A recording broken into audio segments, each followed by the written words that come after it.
Hello viewers, আসসালামু আলাইকুম। আশা করি আপনারা সকলে ভালো আছেন, সুস্থ আছেন। আজকে আবার আপনাদের মাঝে উপস্থিত হলাম নতুন আরেকটি ভিডিও নিয়ে। আজকের ভিডিওতে আমি বিস্তারিত আলোচনা করব যে আপনারা এখানে দেখতে পাচ্ছেন যে একজন অপারেটর প্লেন মেশিনের মাধ্যমে খুব সুন্দরভাবে পকেটজন করতে পারতেছে। এই পকেটজন করতে পারলে অপারেটরের কীরকম মান বেড়ে যায় গার্মেজে এবং তার সম্মান কতটুকু গার্মেজে এবং তার বেতন কত, এই বিষয়ে পুরো বিস্তারিত আলোচনা শুনতে অবশ্যই ভিডিওটা শুরু থেকে শেষ পর্যন্ত দেখতে থাকুন এবং যারা আমার চ্যানেলটা সাবস্ক্রাইব করেন নাই তারা এখনই সাবস্ক্রাইব করে বেল আইকনটি বাজিয়ে দিন। আর যারা অলরেডি সাবস্ক্রাইব করেছেন তাদেরকে আমার চ্যানেল পক্ষ থেকে অসংখ্য ধন্যবাদ। চলুন ভিউয়ার্স, কথা না বাড়িয়ে শুরু করি। এখানে দেখতেছেন আপনারা কত সুন্দরভাবে শার্টের, এটা কিন্তু একটা শার্ট, যদিও এটা নিট কাপড়ের শার্ট। এই শার্টে কিন্তু পকেট জয়েন হচ্ছে গার্মেজে, এটা একটা পকেট জয়েন।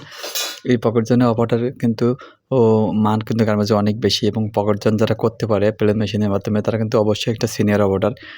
এই ধরনের সিনিয়র অপারেটর যারা আছে প্লেন মেশিনে যারা পকেট জয়েন করতে পারে, মূলত তাদের কিন্তু গার্মেজে যেকোনো অনায়াসে যেকোনো গার্মেজে কিন্তু একটা ভালো মানের বেতন হয়ে থাকে। তারা যদি অন্য কোনো কাজ নাও পারে, যদি সে পকেট জয়েন করতে পারে এবং লেভেল টপসেন দিতে পারে, তাহলে কিন্তু তার বেতন অনায়াসে যেকোনো গার্মেজে এক গ্রেড হবে। কারণ পকেট জয়েন কিন্তু যে সে কোনো অপারেটর কিন্তু করতে পারে না। যদি এটা একটা নিট কাপড়ের পকেট যদি কটন হতো তাহলে বা শার্টের হলে কিন্তু একটা সুবিধা হতো। কিন্তু এখানে কিন্তু নিট কাপড়ের সম্পূর্ণ একটা পকেট গার্মেজ জগতে, কারণ গার্মেজে কিন্তু নিট কাপড়ই বেশি চলে। কাজে আপনারা যারা প্লেন মেশিনের অপারেটর আছেন, যারা এইসব কাজ পারেন না, আমি আজ তাদেরকে উদ্দেশ্য করে বলি, আপনারা এই ধরনের কাজ শিখুন এবং সেই সাথে আপনারা এক গ্রেডের অপারেটর হয়ে উঠুন। কাজে অবহেলা না করে দ্রুত প্লেন মেশিনে এইসব কাজগুলো শিখুন। সে পর্যন্ত ভালো থাকবেন, সুস্থ থাকেন। দেখা হবে নতুন কোনো ভিডিওতে। আল্লাহ হাফেজ।